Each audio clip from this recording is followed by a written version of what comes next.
শিশুদের বই সবসময়ই সম্পাদনা করতেই হবে।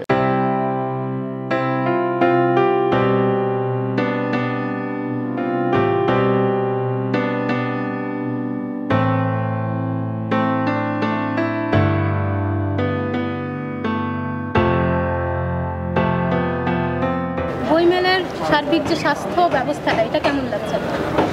হ্যাঁ, শুরুতে দেখলাম যে আমাদেরকে টেম্পারেচার টেস্ট করে ঢুকাচ্ছে, তার মানে হচ্ছে ভালোই। আর অনেক ভলেন্টিয়ার দেখা যাচ্ছে, মানে আগের থেকে অনেকটা বেশি।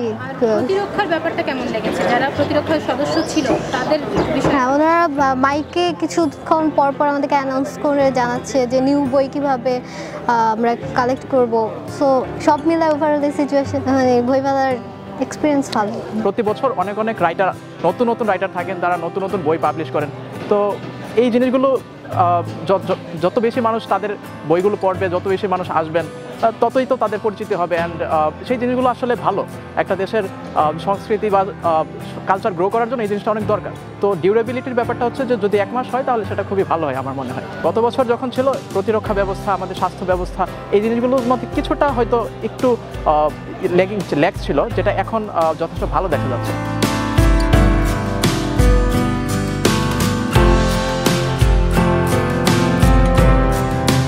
বইমেলা তো আজকে 3য় দিন চলছে, পাঠকের উপস্থিতি আছে। আমরা সবসময় আশাবাদী, কখনোই নিরাশ হই না। তো গতকাল এবং প্রথম দিন হচ্ছে পাঠকের উপস্থিতি বেশি ছিল, আজকে একটু কম দেখা যাচ্ছে। তবে আগামীকাল শুক্রবার হোপফুলি আগামীকাল আরও বেশি উপস্থিতি হবে এবং পাঠক বই কিনবেন। আর আমাদের স্বপ্ন 71 প্রকাশনে এবার আমাদের বেশ কিছু বই লঞ্চ হয়েছে, আজকেও 3টা বই লঞ্চ হয়েছে। এবারে আমাদের যে বইগুলো বেশি চলছে, আমাদের ইংলিশ মিডিয়ামের হায়ার সেকেন্ডারি জুনিয়র এদের জন্য যে বইটা ম্যাথস সলিউশন, এই বইগুলো বেশি চলছে। তারপরে গবেষণা ভিত্তিক বই মুক্তিযুদ্ধের উপরে, এটা অনেক বেশি চলছে। তারপরে আমাদের দ্বন্দ্বস্বর রওশন ভাইয়ের বই, এই বইগুলো অনেক বেশি চলছে। আমরা সবসময় আশাবাদী, আমরা আশা করছি গত বছরের প্যান্ডেমিক ছাড়িয়ে এবার আমরা অনেক ভালো বইমেলা করব এবং সবার উপস্থিতিও আশানুরূপ হবে।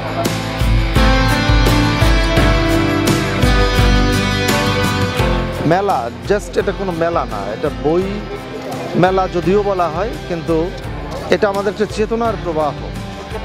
আমাদের যে মহান শহীদ দিবস, আন্তর্জাতিক মাতৃভাষা দিবস, ভাষার লড়াইয়ের বিষয়, আন্দোলন সংগ্রামের মধ্য দিয়ে যে আমরা ভাষার অধিকার অর্জন করেছি, সারা পৃথিবীর মানুষের কাছে আমাদের যেই অর্জন, এই গৌরব উজ্জ্বল ইতিহাসকে বারে বারে স্মরণ করার উদ্দেশ্যেই কিন্তু এই অমর 21শে গ্রন্থমেলা এই প্রতি বছর হয়। যদিও বিগত দিনগুলোতে সারা পৃথিবীতে যে মহামারীর যে ভয়াল থাবা যে লণ্ডভণ্ড করেছে, আমাদের জীবনের প্রত্যেকটি স্তরকে লণ্ডভণ্ড করেছে, বিশৃঙ্খল করেছে, এই বইমেলাও তার বাইরে ছিল না। এই বইমেলায় গত 2টি বছর, এবার নিয়ে 3টি বছর যেভাবে চরম অনিশ্চয়তার মধ্য দিয়ে আমাদের যে প্রাণের যে সঞ্চারণ ঘটতো এই বইমেলাকে কেন্দ্র করে, আমাদের যে চেতনার যে জাগরণ হইতো, সেই জাগরণের মধ্যে যে একটা ছন্দপতন হয়েছিল, এটা তো আমাদের প্রত্যাশিত না। আমাদের প্রত্যাশা ছিল যে আমাদের চেতনায় উজ্জীবিত হয়ে, উদ্বুদ্ধ হয়ে আমার আগামী প্রজন্ম যারা, তাদেরকে আমরা সেই চেতনায় প্রলুব্ধ করব কিংবা তাদেরকে মাঝে ছড়িয়ে দেব আমাদের চেতনাকে। সেই উদ্দেশ্যেই কিন্তু, সেই ইচ্ছেতেই, সেই প্রত্যাশায় এই মেলা আয়োজন করা হয়। এই মেলাটি শুধুমাত্র বই বিক্রি হবে, বই কেনা হবে, শুধুমাত্র এটি না, এটিও গুরুত্বপূর্ণ একটি অংশ মেলার জন্য। যদিও এখানে প্রকাশকরা, লেখকরা, পাঠকরা একটা সম্মিলন ঘটে, হ্যাঁ, কেনাবেচা বিষয়টিও আছে, কিন্তু এটি প্রধান বিষয় নয়। আমাদের মূল ইচ্ছে সেটি হচ্ছে যে আমাদের যে 1000 বছরের ঐতিহ্যে আমরা এই বাঙালি জাতি, এবং আমাদের যে গর্বের এবং গৌরবের যে বিষয়টি ভাষা আন্দোলন, এবং সেটি একটা পর্যায়ে এসে যে সারা পৃথিবীতে ছড়িয়েছে এবং আন্তর্জাতিক মাতৃভাষা দিবস হিসেবে স্বীকৃতি লাভ করেছে, এটি আমাদের বিশাল একটি অর্জন। যে অর্জনটি আমরা 1952 সালের 21শে ফেব্রুয়ারিতে করেছিলাম, এবং যার ধারাবাহিকতায় আমরা 69-এর গণ অভ্যুত্থানের মধ্য দিয়ে, 71-এর মহান মুক্তিযুদ্ধের মধ্য দিয়ে আমরা স্বাধীন সার্বভৌম জাতি হিসেবে পৃথিবীর মানচিত্রে জায়গা করেছি এবং সগৌরবে মাথা উঁচু করে আমরা বিশ্ববাসীর সামনে আমরা দাঁড়াতে পেরেছি।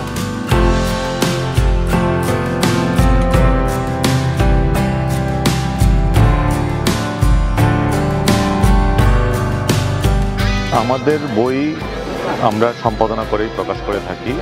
অধিকাংশ প্রকাশনারই আছে এরকম যে যারা বই সম্পাদনা হয় না, আর এটা আসলে অনেকটা বলতে গেলে পাঠক বিমুখ হয়ে যায় এই প্রকাশনার এইসব অকারেন্সের কারণে। আমি বলবো এটা অকারেন্স এই কারণে বলবো যে বিশেষ করে শিশুদের বই সবসময়ই সম্পাদনা করতেই হবে, এইটা হলো আমাদের প্রধান শর্ত প্রকাশনার ক্ষেত্রে।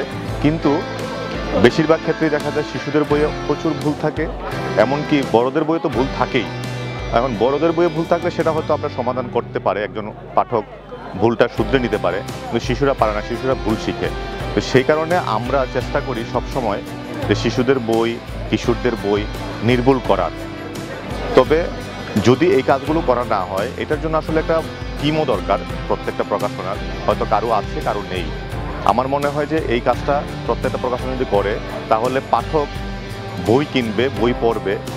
আর যদি এরকম নির্ভুল বই ছাপা না হয়, ভুলে ভরা বই থাকে, একসময় পাঠক বিমুখ হয়ে যাবে এবং আমাদের প্রকাশনাও ক্ষতিগ্রস্ত হবে। পাঠকের উপস্থিতি বেশ ভালো, তবে আরও বাড়বে বলে আমরা মনে করছি, কারণ যেহেতু স্কুল কলেজ খুলে দিয়েছে সরকার, আর আমাদের মেলারও একটা বাড়ার সম্ভাবনা আছে। আমরা আশা করছি এবার মেলা ভালো হবে। তবে এই বইমেলায় আমি যেটা দাবি করব যে বইমেলায় আলোর স্বল্পতা আছে, এটা যেন বাড়ানো হয়।